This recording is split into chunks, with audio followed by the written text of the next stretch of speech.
Висит колокол без языка.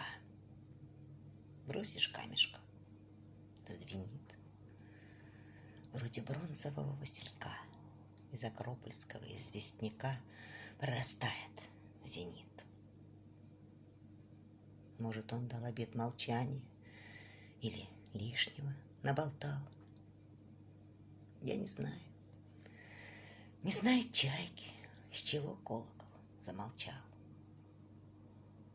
Колокольная бронза отпела Херсонес античное тело. Теперь молча ему вековать. В утраченном что кричать? Напишу на нем твое имя, благо с морем созвучно оно.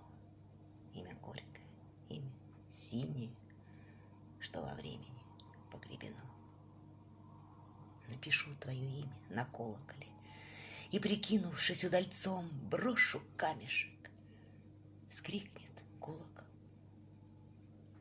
Я упрячу ладони, лицо. Я не чайка, что морю плачется.